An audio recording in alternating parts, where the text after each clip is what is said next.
साहब आ रहे हैं, अध्यक्ष साहब से पूछे सूरह फातिहा पढ़ो तो आम करके ना जाने क्या क्या पढ़े, आते ही नहीं। यार तुम मदरसे के जिम्मेदार हो और तुम्हें सूरह फातिहा याद नहीं है, तुम्हें अजान का तरीका पता नहीं है, तुम्हें नमाज का ढंग पता नहीं है, नमाज में भूल जाओ तो सजदा सौ करने के मसले पता नहीं है, तुम्हें वजू का सुन्नत तरीका पता नहीं है, तुम्हें सजदा करने की तमीज नहीं है, और तुम आए हो तुर्रम खां बने घूम रहे हो, मौलवियों पे हुकूमत जताते हो, मौलवियों की बुराई करते हो। हाँ, आजकल तो होटलों पे मुफ्ती बनते हैं। हम लोग तो मुफ्ती बनने के लिए 12 साल लगा दिए, और ये बेचारे होटल पे पहुंचे, चाय की प्याली हाथ में आई, चुस्की मारी और दनादन फतवा बताना शुरू, होलसेल में मसला ले ले। बोलो ऐसे होता ही नहीं होता। हाँ, और याद रखो इमामों की बुराई करने वालों, मेरे भाई एक बात याद रखना, आज इमाम को तुमने निकलवा दिया है, वो 2 आंसू टपकाएगा, आगे बढ़ के चला जाएगा, दूसरी जगह अल्लाह उसका रिस्क दे देगा, दूसरी जगह वो इमामत कर लेगा, लेकिन तुम मैदान महशर में मुंह क्या दिखाओगे? तुमने इमाम को 2 महीना रोका, तुम्हारा बच्चा मदरसे में पढ़ने गया, कायदा से ये सरनल कुरान पहुंचा, तुमने इमाम को आगे बढ़ा दिया, दूसरा इमाम लाने में 1 महीना गुजरा, फिर वो आया, जो बच्चा कायदा पढ़ चुका था वो भूल गया, फिर वो कायदे से शुरू करके ये सरनल कुरान पहुंचा, तुमने 6 महीने में इमाम को बदल दिया, फिर वो इमाम ले आए, ये करते करते लड़का बड़ा हो गया, अब वो कायदा लेके मदरसा जाने में शर्माएगा, ये सरनल कुरान लेके मदरसा जाने में शर्माएगा। अब वो जब बड़ा हो गया तो उससे कहोगे बेटा पढ़ने चले जाए, तो बोले हाँ हम कायदा लेके चले जाए, इतने बड़े हो गए। लेकिन याद रखो, कल जब अल्लाह ताला उससे मैदान महशर में पूछेगा, बंदे तूने कुरान क्यों नहीं पढ़ा, तो वो कहेगा मेरा बाप खुराफाती था जिसने इमामों को रुकने नहीं दिया, मेरा चचा खुराफाती था, मेरे गांव के लोग बदतमीज थे जिन्होंने इमामों का आना जाना लगा रखा था, उनकी बदतमीजियों की वजह से मैं कुरान नहीं पढ़ पाया। मेरे मौला गलती मेरी नहीं, मेरे गांव के जिम्मेदारों की है, अध्यक्ष सेक्रेटरी खजांची मेंबर लोगों की है। मेंबर लोगों खूब टाइट पीट करके जाना, कब्र में मारते मारते फरिश्ते बिछौना ना बना दिए तो फिर समझ लेना। तो हाँ, ये बातें सच्ची आपको बुरी लगेंगी, लग जाएं। मैं दोबारा तकरीर करने आऊं ना आऊं इसका टेंशन ही नहीं रहता। कारी ज़हीर साहब से पूछे, रब के फजल से बहुत प्रोग्राम करता हूं मैं। हाँ, लेकिन एक बात याद रखो, इमामों की कदर नहीं करते तो मैं तुम्हें एक बात बताऊं, इमामों से जलने वालों, मौलवियों से टेंशन लेने वालों, एक बात मुझे बता दो, पैदा हुए तो अजान पढ़ने कौन गया था? कोई डांसर, कोई पैंट शर्ट वाला, मौलवी। और बड़े हुए खतने की तारीख किसने बताई? जोर से बोलो, मौलवी साहब ने। और बड़े हुए मंगनी की डेट किसने निकाली? और बड़े हो गए निकाह किसने पढ़ाया?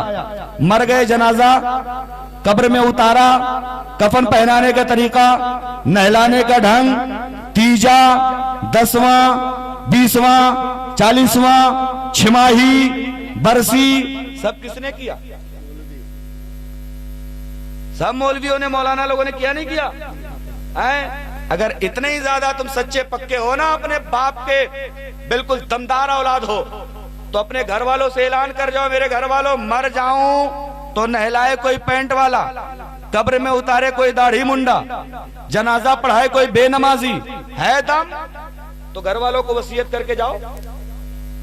और फिर भी मौलवियों के बचपन से लेके बुढ़ापे, मरने हरने, कब्र हश्र तक कहीं फुर्सत नहीं है मौलवियों से, फिर भी उन्हीं की बुराई किए पड़े।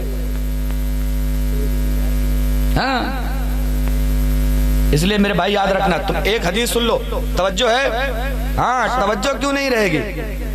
क्योंकि ये बातें जो आपको चुभ रही है ना, तवज्जो, मोहब्बत से कह दो सुभान अल्लाह। इमामों की कदर करना सीखो।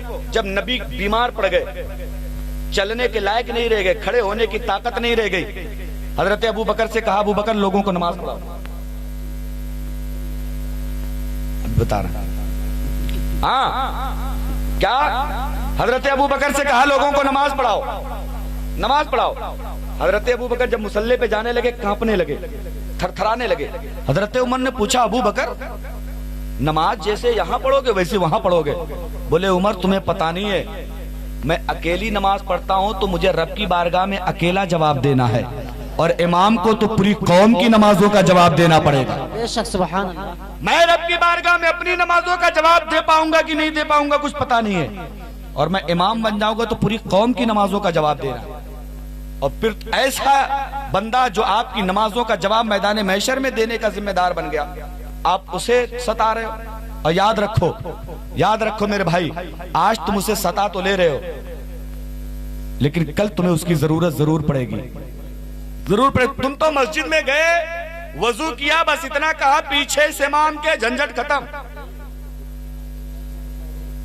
टेंशन खत्म। अब नमाज खराब हो इमाम जाने, मकरूह हो इमाम जाने, फासिद हो इमाम जाने, जो कुछ भी गलती हो वो कौन जाने, तुम्हें खाली इतना ही कहना पीछे इस, टेंशन खत्म। जो तुम्हारी इतनी बड़ी जिम्मेदारी लेने को तैयार है मेरे भाई, उसकी तुम कदर नहीं जानते हैं? उसकी कदर करो। इमाम एक इंसान है, उससे अगर गलती हो जाए तो उसे किनारे चुपके से ले जाके बता दो। अगर वो ढंग का मौलाना होगा, ढंग का मौलवी हाफिज होगा, तो वो उसको सुधार कर लेगा। और अगर नहीं सुधार करता है तो मोहब्बत से उन्हें आप उनकी विदाई कर दें, ताकि आपका सलाम कलाम बना रहे। हाँ, लेकिन नहीं, तुम तो इस टेंशन में हो कि हम पावर वाले, हम पैसे वाले। शद्दाद, नमरूद, कारून, फिरौन से ज्यादा पैसे वाला कौन था? समझ ना? इसलिए मेरे भाई आओ गौसे आजम की बारगाह में चले कि ना चले? हाथ उठा के बताए कौन कौन कह रहा है चले। कुछ लोग चादर में रखे, अल्लाह ताला उनकी चादरें चुरवाए दे। बात चादर की चली है तो आओ एक छोटा सा वाकया सुन लो। एक चोर, हजरत कोई टेंशन तो नहीं, कोई चाहे बच जाए चाहे 5 बज जाए, आज जलसा खत्म नहीं होना है। मौलाना लोगों का खत्म, हमारा आपका चलता रहे। चलेगा नहीं चलेगा? हाँ, 2 बजे के बाद 6 मिनट बढ़ेगा। मेरी तो तकरीर 1 बजे के करीब शुरू हुई है। और कमेटी वाले कहाँ हैं? मेरी तारीख आपको मैंने दिया था कितना? 23 नवंबर। आपने मेरी तारीख शुरू करवाई 24 नवंबर में। किसमें शुरू हुई? 24 में। मैं आ गया था 23 में। 23 का नजराना अलग और 24 का। बोलो ईमानदारी है कि नहीं? ईमानदारी है यार। किसी मजदूर से 2 दिन मजदूरी करवाओगे और पैसा 1 दिन का दोगे, ये इंसाफ है? नहीं है ना? अब कमेटी वालों जल्दी जल्दी से आपस में चंदा कर लो कि भाई अब 2 दिन की पड़ेगी, अभी तो 1 दिन का था। मोहब्बत से बोल दे सुभान अल्लाह। गौसे आजम की बारगाह में एक चोर पहुंचा। चोर बोला कि आज क्यों ना इनकी चादरें खींच के भागते हैं। अभी तक तो बहुत जगह चोरी की है, आज कहीं चोरी का मौका नहीं मिल रहा। आज गौसे आजम की चादर ही खींचा। अच्छा, गौसे आजम बड़ी कीमती चादर ओढ़ते थे, लेकिन बड़े कीमती कपड़े पहनते थे। कीमती कपड़े पहनना उलमा की शान है, लेकिन उचक्कों की तरह पहनना ये शान नहीं है। हाँ, आजकल तो कपड़े भी मौलवी न जाने कैसे कैसे रंग बिरंगे तलंगे परंगे पहनते हैं यार। मतलब इन रंगों को आप अपनी तरफ मत देखिए भाई, हमको टेंशन होने लगती है। आप अपने हाँ नहीं, कपड़े मुहज्जब होने चाहिए, पता तो चले कि ये मदरसे का बंदा है। पहुंच गया गौसे आजम के पीछे पीछे। गौसे आजम आगे आगे, गौसे आजम आगे आगे, चोर पीछे पीछे पीछे पीछे। मौका नहीं मिल रहा है चादर खींचने का। एक जगह मौका मिला ना, लपक के चादर का कोना पकड़ा कि लाओ खींचे और भागे। तवज्जो करना, चादर का कोना पकड़ा कि लाओ खींचे भागे। गौसे आजम ने पीछे नहीं देखा, इधर से उसने चादर पीछे से पकड़ी, इधर से गौसे आजम ने दोनों हाथों को रब की बारगाह में उठाया और फरमाते, मौला इस बंदे ने दुनिया में तेरे गौस का दामन थाम लिया है, किसके हाथों से मेरा दामन छूटने न पाए। अब वो चोर बेचारा हक्का बक्का खड़ा है, हुजूर मैं तो चादर चोरी करने आया था, आप मेरे लिए दुआ कर रहे हैं, मैं तो चोर हूँ। बोले चोर हूँ नहीं, चोर था, जा मैंने तुझे अल्लाह का वली बना दिया है। नारे अल्लाहू अकबर, नारे रिसालत, या रसूल मसलके आला हज़रत जिंदाबाद, शाने गौसे आज़म जिंदाबाद, नारे तकबीर, नारे रिसालत, या रसूलुल्लाह। वाह वाह, सुभान अल्लाह, सुभान अल्लाह। आया था चादर चोरी करने और गौसे आजम ने वली बना दिया। इसी मौके के लिए किसी ने कहा था, निगाहे वली में वो तासीर देखी, बदलती हजारों की तकदीर देखी। माशाअल्लाह, सुभान अल्लाह। अब एक बात और याद आ गई है, वक्त का मुझे भी लिहाज रखना है, मुझे दूसरे प्रोग्राम में कल नेपाल जाना है। हाँ, मैं तो इसे मजाक कर रहा था। मेरे भाई सच बताऊं, अल्लाह की कसम खा के मैं कहता हूं, मैं अभी 33 ईयर का हूं, 33वां साल मेरा चल रहा है, और रब ने इतनी इज्जत और इतनी शोहरत दे दी है ना, जिसके मैं लायक नहीं था, जिसका मैं हकदार नहीं थे। मेरी माँ की दुआओं का असर है। रात के अंधेरे में मेरी माँ मेरे लिए एक दुआ, मैं घर का इकलौता हूँ, अल्लाह का शुक्र है मेरे घर पे बेहतरीन घर मेरा बना हुआ है, माशाअल्लाह। खेती है, खलियान है, गाड़ी घोड़ा है, बम्बई में भी मकान है, रब का करम है, सब कुछ है मेरे पास। लेकिन फिर भी मेरे अब्बा वहाँ बिजनेस करते थे कपड़े का। मैं चाहता तो अपना कारोबार संभाल के अच्छे पैसे कमाता, लेकिन नहीं, मेरी माँ रात की तन्हाइयों में ये दुआ करती थी, मौला दौलत नहीं, मेरे बच्चे को आलिम दीन बना दे। जो आज मैं जो कुछ भी हूँ, मेरी माँ की दुआओं का असर है मेरे भाई। अगर आपको माँ बाप से मोहब्बत हो, जोर से कह दे सुभान अल्लाह। एक बात याद आ गई है, ये तलबा बैठे हैं, इनसे मेरी गुजारिश है, माँ को मत सताओ। माँ अगर किसी महीने खर्च कम दे तो उसे कम खर्च में गुजारा कर लो, इसलिए कि तुम नहीं जानते कि माँ कितनी मेहनत से वो पैसे इकट्ठा करती है। जरा बाप से पूछो, दिन भर फावड़े दूसरे के खेत में चलाता है, 250 रुपये लेके आता है, उसमें से काट कपट के तुम्हें मदरसा भेजता है, उसमें से तुम्हारी जरूरतों का ख्याल पहले करके अपनी जरूरतें बाद में देखता है। और तुम अगर मदरसे में जाके खेल कूद में वक्त बिताए तो मतलब ये तुमने माँ के साथ गद्दारी करी है, बाप के साथ वक्त की गद्दारी करी है। और ये गद्दारी 10 साल के बाद तुम्हें जब तब समझ में आ जाएगी जब तुम भी दूसरे से चुपके से जाके मसला पूछ के अपने इमाम मुक्तदियों को बताओगे। यही होता है आजकल तो, कुर्ता बढ़िया, पैजामा बढ़िया, टोपी बढ़िया, रुमाल बढ़िया, इतर तो इतनी बढ़िया वाली कि आस पड़ोस के लोग महक जाए। अब कोई मसला पूछ दे तो क्या कहते, अरे हजरत वो भाई साहब मैं जरा बड़ा मसरूफ, अभी 10 मिनट के बाद मैं आपको फोन करके बताता हूँ, मैं जरा जल्दी में। और जल्दी में उसको पता ही नहीं है, मसला पता नहीं, खाली मक्कारी कर रहा है वो, मसला उसको पता नहीं। अब जाएगा किनारे, मुफ्ती साहब को फोन लगाएगा, हजरत ये एक मसले की बात है, इसको जरा बता दे। अब मुफ्ती साहब तो हैं ही उसी काम के लिए, उन्होंने बता दिया। अब आएगा फोन लगा, हाँ भाई साहब वो मैं बड़ा बिजी था इसलिए मैं आपको बता नहीं पाया, ये आपके सवाल का जवाब है। पब्लिक भी खुश और मौलवी ने अपना काम भी चला लिया। और सबसे बड़ी मेहरबानी है जियो वालों की, उन्होंने 149 रुपए में 28 दिन आपको फ्री में बकलोली करने के लिए दे दिया है, जितना चाहो लगे रहा।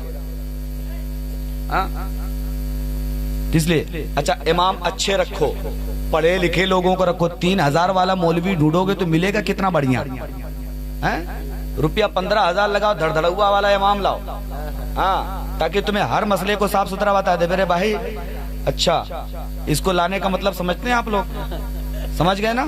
हाँ, बहुत चालाक लोग हैं। सुन्नी तो खाने पीने के जुगाड़ ही में रहता है हरदम। जब देखो गौसे, वो मुहर्रम होगा तो इमाम हुसैन का खिचड़ा खाएगा, सफर आएगा तो आला हजरत की बिरयानी खाएगा, रबीउल अव्वल आएगा तो सरकार का जर्दा खाएगा, 11वीं शरीफ आएगी तो गौसे आजम का मुर्गा खाएगा, रजब आ जाएगा तो ख्वाजा साहब की छठी का खाएगा। सब खाने का जुगाड़ है। अल्हम्दुलिल्लाह, ये हमको अल्लाह ने टनाटन बनाया है। डबल 12 बना दिया होता तो सब टेंशन हो जाता नहीं हो जाता। कोई है तो नहीं इसमें डबल 12। हाँ, ये मुकद्दर है, जिसे चाहा अपना बना लिया, जिसे चाहा दर पे बुला लिया। ये बड़े करम के है फैसले, ये बड़े नसीब की बात है। सुभान अल्लाह। एक आखिरी बात सुन ले गौसे आजम के मानने वालों, आओ जरा देखो गौसे आजम की शान क्या है। एक औरत 12 साल से बीमार, कितने दिनों से, जोर से बोल दो, 12 साल से बीमार। एक इकलौता लड़का है, इलाज कराते कराते थक गया, हार गया, लेकिन माँ ठीक नहीं हुई। भैया पर्दे के पीछे चुप हो जा यार, पर्दे के पीछे तो हर जगह औरतें रहती हैं, यहाँ के मर्द पर्दा कर रहे हैं। हाँ, अशरफा वालों, चले तो पागल है तो अच्छे लोग तो उसका साथ ना दें, अच्छे लोग भी उधर ही पागल बने पड़े। हाँ जरा तवज्जो। 12 साल से माँ बीमार, लड़का इलाज कराते कराते थक गया। जब कहीं से शिफा ने, एक बंदे ने कहा यार बगदाद चले जाओ, वहाँ अब्दुल कादिर नाम के एक बंदे रहते हैं, एक बाबा हैं, उनको दिखा लो।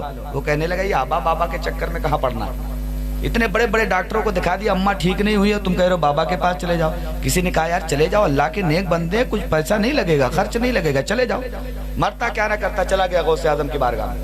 गया ना, जाने के बाद बोला हजरत माँ बीमार है, 12 साल से बीमार है, दुआ कर दें या कुछ दे दें ठीक हो जाए। गौसे आजम फरमाते जा तेरी माँ ठीक हो जाएगी। वो कहने लगा हजरत यही तो सबने कहा है आज तक, जहां जहां हम गए हैं सबने कहा ठीक हो जाएगा, लेकिन किसी ने 6 महीने का कोर्स करवाया, किसी ने साल भर का करवाया, किसी ने 2 साल का करवाया, किसी ने 3 महीने का, सब यही कहते रहे ठीक हो जाएगी, लेकिन आज तक ठीक नहीं। आप भी वही कह रहे हैं ठीक हो जाएगी। अब आप हमको दिन बता दीजिए कितने दिन में ठीक हो। 12 साल से बीमार है, कम से कम 12 महीना तो लग जाएगा। गौसे आजम फरमाते बे 12 महीना तो छोड़, 12 हफ्ता नहीं लगेगा।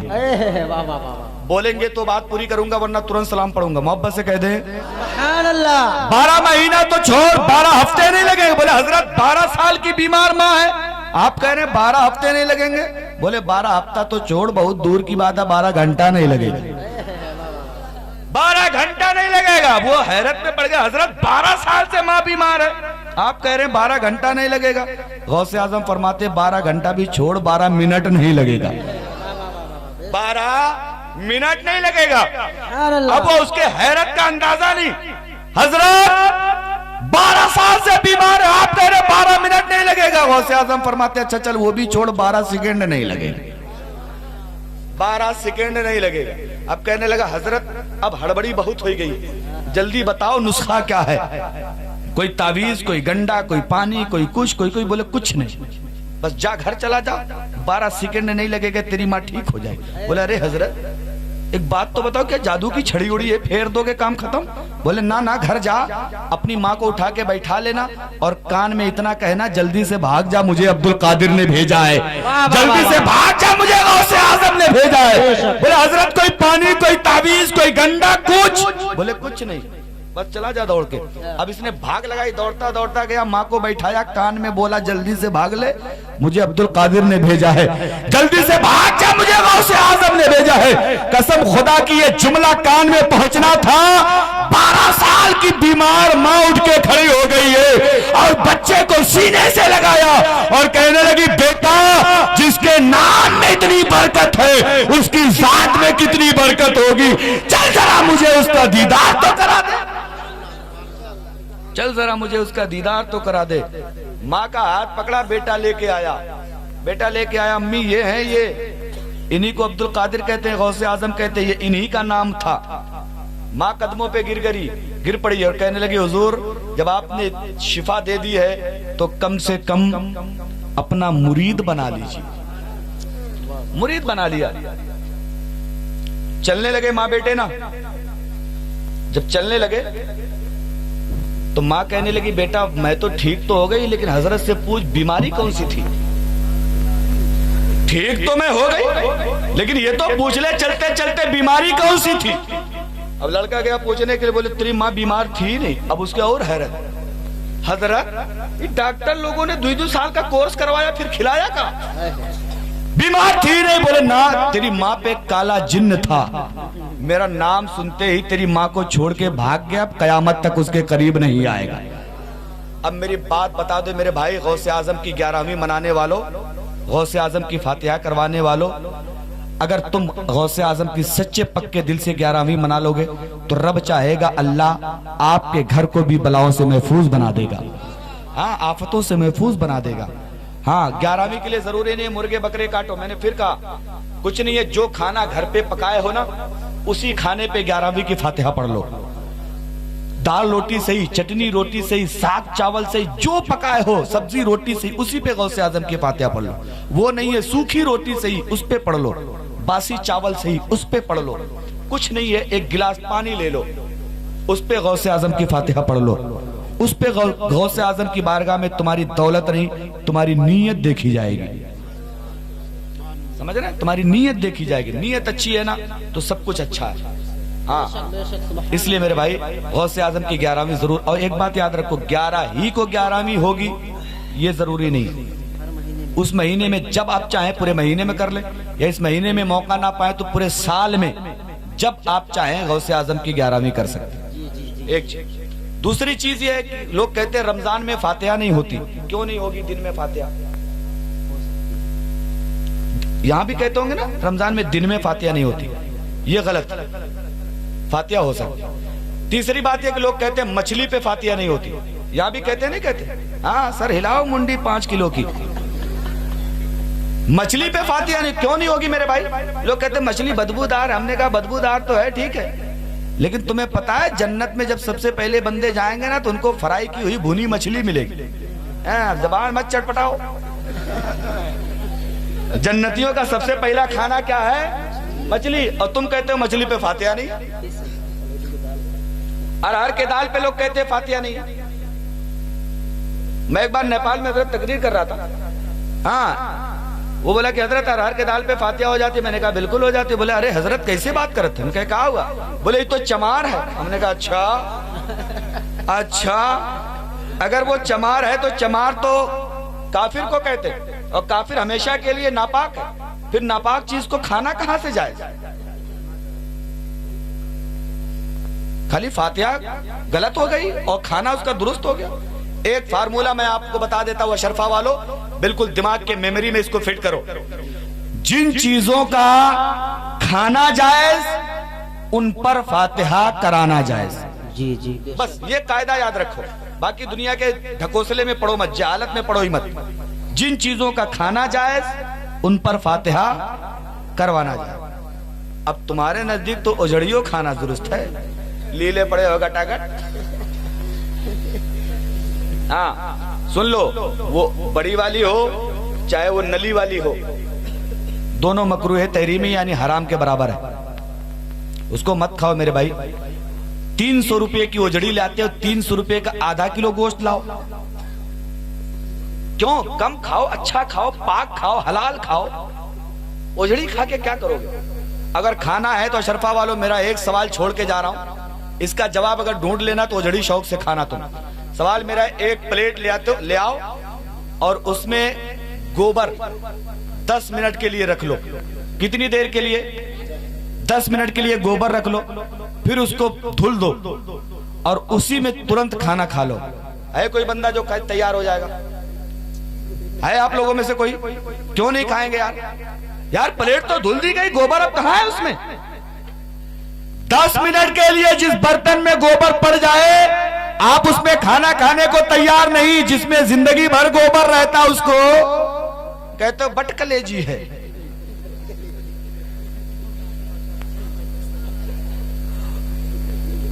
बोलो बोलो, खाओगे? हैं? मेरे भाई मैं हाथ नहीं उठवाऊंगा तुमसे। अपने रब से वादा कर लो, गौसे आजम से वादा कर लो, ख्वाजा गरीब नवाज से दिल में अहद कर लो कि हजरत आज के बाद से इंशाअल्लाह ओजड़ी नहीं खाएंगे। जोर से बोलो ओजड़ी। कुछ लोग बोल नहीं रहे, वो समझते हैं दाल में काला है। मर्जी तुम्हारी है, हम उलमा का काम है बताना। हाथ पकड़ के आपको गने बता दिया मुहर्रम में ढोल बजाना हराम है, हराम है, मानो मत मानो। कल मैदान महशर में रब हमसे पूछेगा हजरत आपने बताया थे? बोले मौला देख हमने तो अपना काम कर दिया। इसीलिए जब तकरीर खत्म होती है तो हम लोग कहते हैं वमा अलैना इल्लल बलाग। उसका मतलब समझे कोई? पल्ले ही नहीं पड़ती। उसका मतलब हमारा काम था पहुंचाना, हमने पहुंचा दिया, अब तुम जानो। इसलिए हमारा काम था बताना। मेरी माँ बहनें भी बैठी तो इतनी मेहनत से ओझड़ी रगड़ती है ना, इतनी मेहनत से अगर शौहर का कपड़ा धुल दे तो वलिया बन जाएंगी। हाँ, जितनी मेहनत से ओझड़ी रगड़ती है।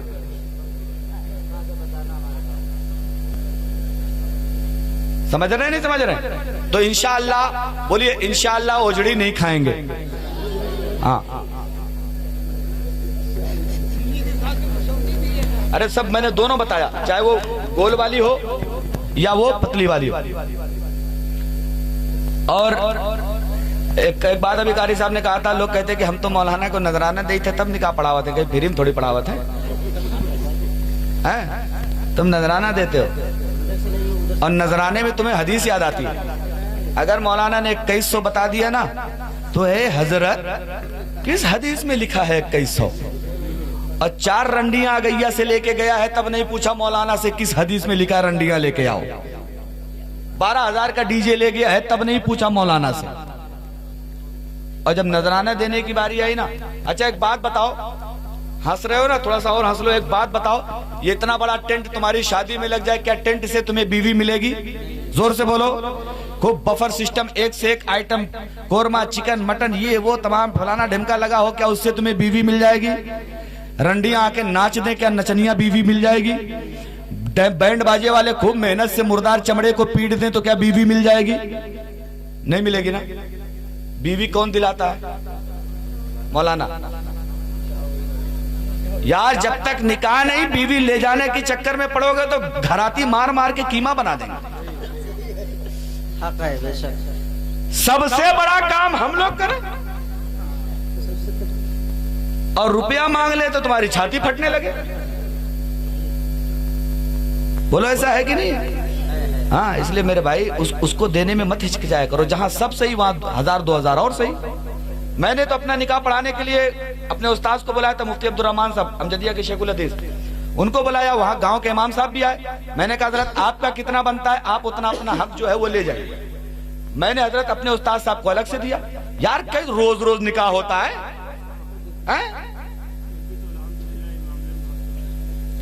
मैं अपने निकाह की बात कर रहा हूं और तुम लोग तो शर्माते हो ना, मुंह पे रुमाल रुमाल लगाए रहता है दूल्हा।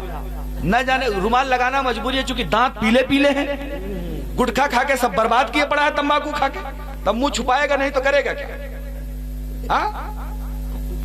और हम लोग जब शादी करते हैं ना, मैं अपनी शादी में मैंने उससे कहा, क्या कहते हैं जो वेटर लोग थे, हाँ, मैंने उनसे कहा भैया जितना आइटम बना है सब ला के मेरी टेबल पे रख दे। अब वो बक्का बक्का ही दुल्हा कहा था कि सब ला के रख दे। यहाँ तो दूल्हे लोग शर्माते हैं, खाते नहीं जब तक घड़ी न ले बे, जब तक गाड़ी की चाबी न ले बे। हमने कहा बेवकूफी सब किनारे रख, हमारी शादी हम ना खाना खा पाए तो दुनिया खा के क्या करेगी?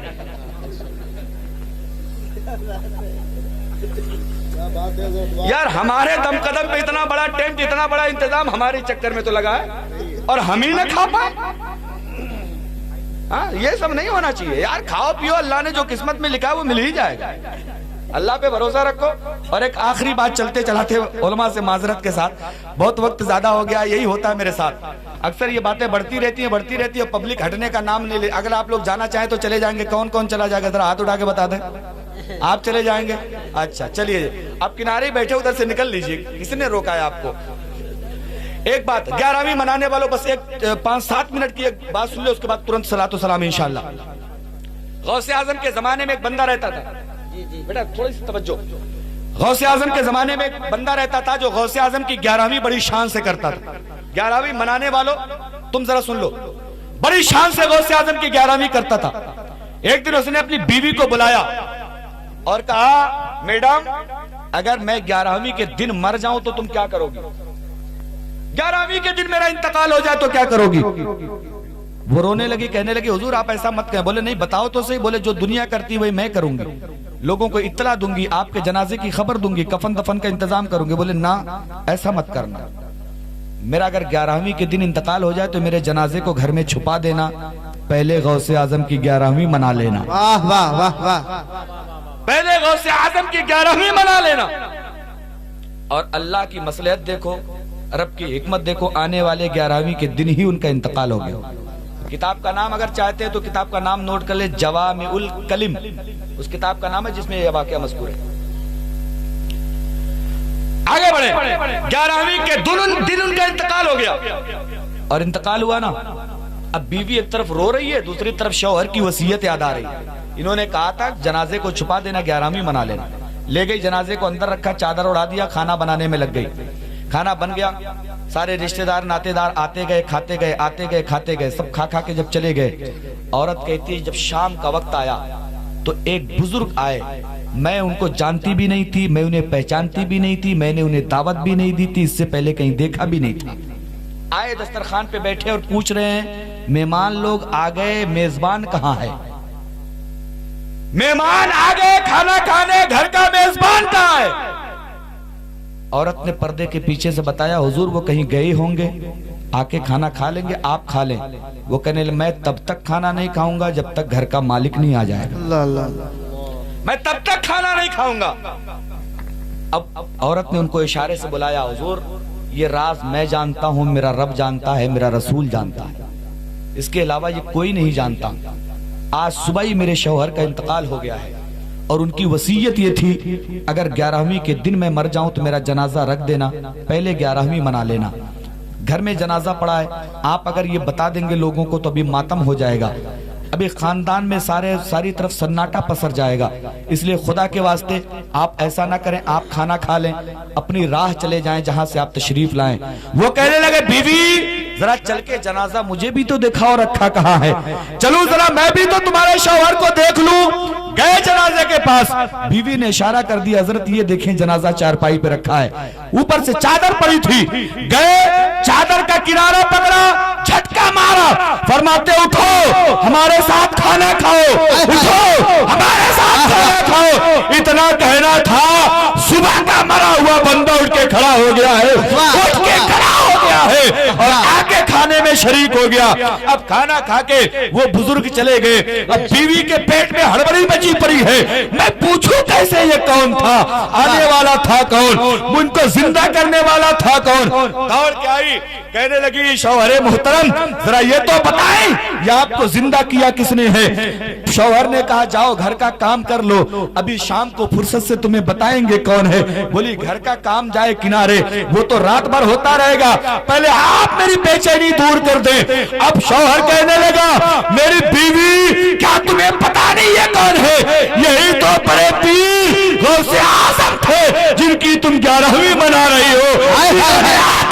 अपने फातिहे की बरकत से तुम्हारे मुर्दा शौहर को जिंदा कर। नारे तकबीर, अल्लाहु अकबर, नारे रिसालत, या रसूल मसलके आला हजरत जिंदाबाद, शाने गौसे आज़म जिंदाबाद, नारे तकबीर, नारे रिसालत, या रसूलुल्लाह। इसलिए मेरे भाई जरूरत इस बात की है कि 11वीं मनाओ तो दिल से मनाओ, वरना तुम 50 बकरे काट दो, अगर दिखावे के लिए काटे तो ये बकरे तुम्हें पटक पटक मारेंगे मैदान महशर में और कहेंगे तुमने हमें काटा भी, लोगों को खिलाया भी, खाली दिखावे के लिए। हाँ, अल्लाह की रजा के लिए जो भी काम करो अल्लाह की रजा के लिए करो, खुलूस से करो। 10 लोगों को खिलाओ, खुलूस से पढ़ो, ज्यादा मत करो। परवरदिगार आलम, बातें बहुत हैं लेकिन वक्त की कमी है, हमें कल दूसरे जलसे में पहुंचना। ये उलमा बेचारे इनको रोज यही काम करना रहता है, आप तो कभी कभार वाले हैं। अच्छा मैं तो समझा इनाम आ रहा, मेरे ही पैसे मुझे दे रहे हैं। हाँ बस चलते चलाते 2 शेर सुन लें। वो मेरी माँ का, हाँ माँ वाला, जो मेरी माँ का इंतकाल हो गया था, अल्लाह ताला आप सबकी माओं को सबको पहले जन्नत अता फरमा दे, सबके आखिर में मेरी माँ को जन्नत अता फरमा दे। अगर आपकी माएँ सलामत हैं तो उनकी जिंदगी बढ़ जाने के लिए जोर से कह दें सुभान अल्लाह।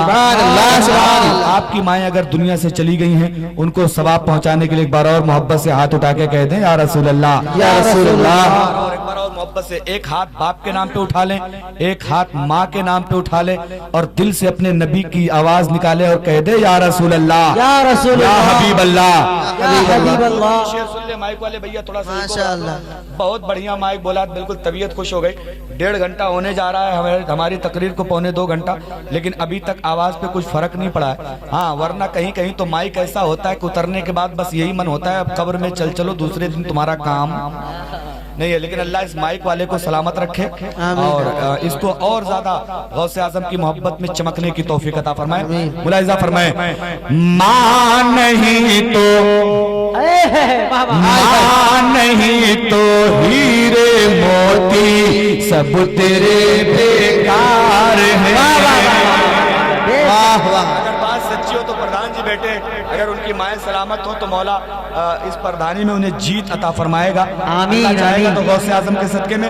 मैं शेर पढ़ता, मुलाहिजा फरमाए, मां नहीं तो हीरे मोती सब तेरे बेकार हैं, मां नहीं तो हीरे मोती सब तेरे बेकार हैं। आज मेरे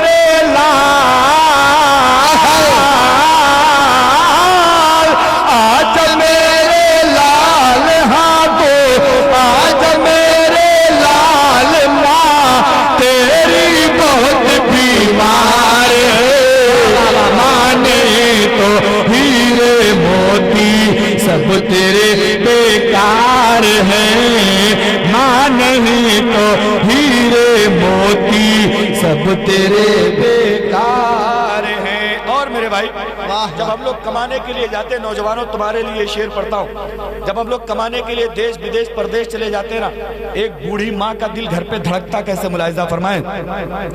हिचकियां हिचकियां आती है लेकिन तू तो आता है नहीं, हिचकियां आती है लेकिन तू तो आता है नहीं, हिचकियां आती है लेकिन तू तो आता है नहीं। जिंदगी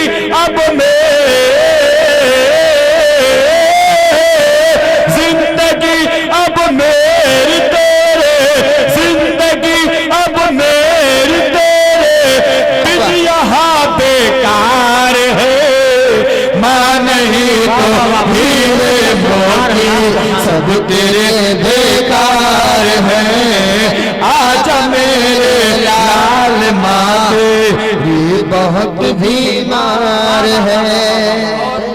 जब माँ मौत के बिस्तर पे होती है, दुनिया के लोग न जाने क्या क्या तमन्ना करते हैं मरते वक्त, लेकिन माँ की आखिरी तमन्ना होती है मरने से पहले मैं अपने बच्चों को देख लूं, मरने से पहले मैं अपने बेटों को अपनी बेटियों को देख लूं। ये तमन्ना लेके मौत के बिस्तर पे माँ पड़ी होती है और क्या कहती है, मुलाहिजा फरमाएं। मौत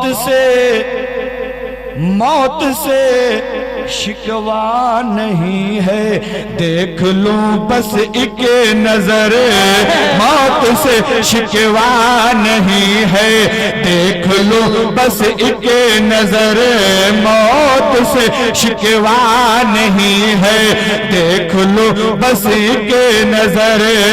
आज मेरे लाल, आज मेरे लाल, आज मेरे लाल अब तो हसरत दीदार नारे रिसालत, नारे रिसालत, जश्न हुजूर रज़ा, जश्न हुजूर रज़ा, मसलके आला हज़रत, मसलके आला हज़रत, अज़मत वालिदैन, अज़मत वालिदैन, नारे माँ नहीं तो हीरे मोती सब तेरे बेकार हैं। आजा मेरे लाल माँ तेरी बहुत बीमार है। किसमें है हिम्मत अली की बेटी से कर ले सवाल। जब करबला के मैदान से हजरत ज़ैनब मुल्क शाम पहुंची तो यजीद ने बुलाया और कहा, ज़ैनब हुसैन को मैंने नहीं मारा। हजरत ज़ैनब ने गरजदार आवाज में कहा, यजीद बकवास बंद कर ले, एक बात बता दे, कल जब मैदान मैशर होगा खुदा अदालत के तख्त पे जलवा फरमा होगा, तेरे दामन पे हुसैन के कत्ल का धब्बा लगा होगा, मेरे नाना हुसैन का सर लेके जब तेरे खिलाफ मुकदमा पेश करेंगे तब बता तेरी सुनी जाएगी कि मेरे नाना की सुनी जाएगी। बिल्कुल यजीद एकदम खिसियारे की तरह हो गया और कहने लगा, ज़ैनब जाओ, तुम्हारे सवालों का मेरे पास जवाब नहीं। इस मंजर को दिमाग में रखें और एक बार इमाम हसन और हुसैन के नाम पे जोर से कह दे, सुभान अल्लाह, सुभान अल्लाह। किसमें है हिम्मत अली की बेटी से कर ले सवाल, किसमें है हिम्मत अली की बेटी से कर ले सवाल। ज़ैनब दिलगीर, ज़ैनब दिलगीर है, शाम का बाजार है, नहीं तो हीरे मोती सब तेरे बेकार हैं। आजा मेरे लाल माँ तेरी बहुत बीमार है। परवरदिगार आलम मेरे इस नाते पाक का सवाब, आपकी तस्बीहों का सवाब, दुनिया की सबसे अच्छी माँ हजरत आमिना, हजरत फातिमा और गौसे आजम की माँ की रूह को इसाले सवाब करता हूँ, कबूल फरमा ले। मौला इन मुकद्दस माओं के सदके में पूरी दुनिया की तमाम सुन्नी माओं की रूहों को इसाले सवाब करता हूँ, कबूल फरमा ले। उसके बाद परवरदिगार आलम इस गाँव की कुर्बो जवार की जितनी भी सुन्नी माएँ दुनिया से चली गई हैं, सबको मौला करवट करवट जन्नत अता फरमा दे। जो माएँ सलामत हैं, बीमार हैं, उन्हें शिफा अता फरमा दे। मौला जो माएँ ठीक ठाक हैं, उन्हें लंबी उम्र अता फरमा दे। सबके आखिर में मैं गुनहगार अपनी माँ, अपनी बहन के लिए दुआ करता हूँ, परवरदिगार आलम इस नाते पाक का मुकम्मल सवाब, इस महफिल का सवाब मेरी माँ की रूह को इसाले सवाब करता हूँ, कबूल फरमा ले। मौला ताला इस जो कलमाते खैर मैंने जिक्र किया है, गौसे आजम के सदके में मेरे तमाम खानदान और रिश्तेदार के मुर्दों को करवट करवट जन्नत अता फरमा दे। मेरी माँ को इसका मुकम्मल अजर अता फरमा दे। एक बार मोहब्बत से कलमा शरीफ पढ़ लीजिए, ला इलाहा इल्लल्लाह मुहम्मद रसूलुल्लाह सल्लल्लाहु तआला अलैहि वसल्लम, अस्तगफिरुल्लाह रब्बी मिन कुल्लि ज़ंबि व अतूबु इलैहि। अस्सलामु अलैकुम। मुस्तफा जाने रहमत पेला सलाम शम्अ बज़ में हिदायत पेला जिसको गानी घड़ी चमकते हैं बाक चांद जी, सुहानी घड़ी चमकते बाक चांद उस दिल अफरोज साथ पेला हो सलाम उस दिल अफरोज डाल दी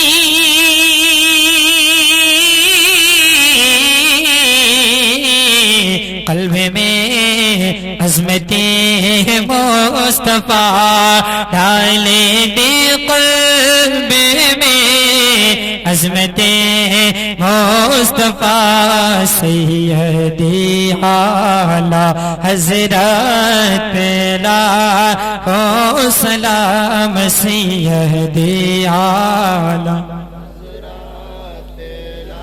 काश महशरी में जब उनकी आमदी हो, काश महशरे में जब उनकी आमद हो, भेज सबवन की शौकत पेला हो सलाम, भेज सबवन की शौकत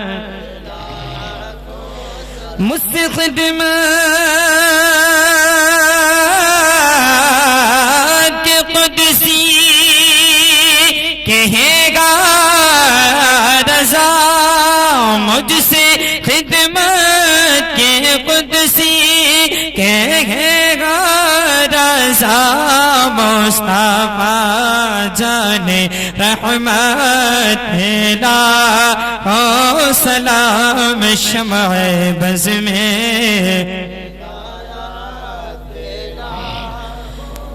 या नबी सलाम अलैका, या रसूल सलाम अलैका, या हबीब सलाम अलैका, सलावतुल्लाह।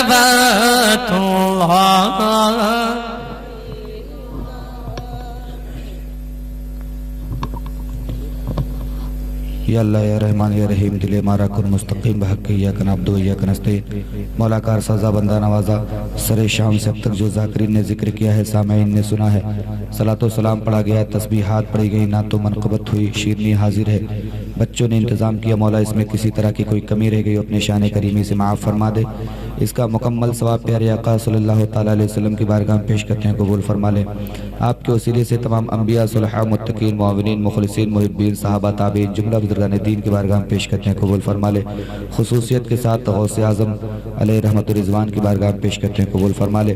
आपके वसीले से सिलसिले आलिया क़ादिरिया रिज़विया चिश्तिया नूरिया बरकातिया सोरवर्दिया मदारिया शरफिया शेरिया जितने भी सलासिल हक्का है सभी के जुमला बुजुर्गान दीन की बारगाह में पेश करते हैं, कबूल फरमा ले। बिल उमूम पूरी दुनिया के तमाम सुन्नी मुसलमानों की रूहों को इसाले सवाब करते हैं, कबूल फरमा ले। खुसूसियत के साथ इस गाँव के कुर्बो जवार के तमाम सुन्नी मुर्दों की रूहों को इसाले सवाब करते हैं, कबूल फरमा ले। परवरदिगार रब तू करीम है, अपने करम के सदके में जो बीमार हैं उन्हें गौसे आजम के सदके में शिफा अता फरमा दे। जो बे औलाद है उन्हें गौसे आजम की करामतों के सदके में नेक औलाद अता फरमा दे। जो बेरोजगार है मौला उन्हें गौसे आजम की शान करीमी के सदके में परवरदिगार आलम गौसे आजम की मोहब्बतों के सदके में उन्हें नेक रोजगार अता फरमा दे। मौला ये स्टेज पे तलबा हैं, उलमा हैं, हुफ़ाज़ किराम हैं, इन्हें इल्म दीन हासिल करने और उस पर अमल करने की तौफीक अता फरमा दे। परवरदिगार आलम अलग अलग मदारिस के जिम्मेदार हैं, कारी ज़हीर साहब हैं और अलग अलग मदरसे के जिम्मेदार आलम मौला तमाम सुन्नी मदरसों की मसाजिदों को दिन दूनी रात चौगुनी तरक्की अता फरमा दे।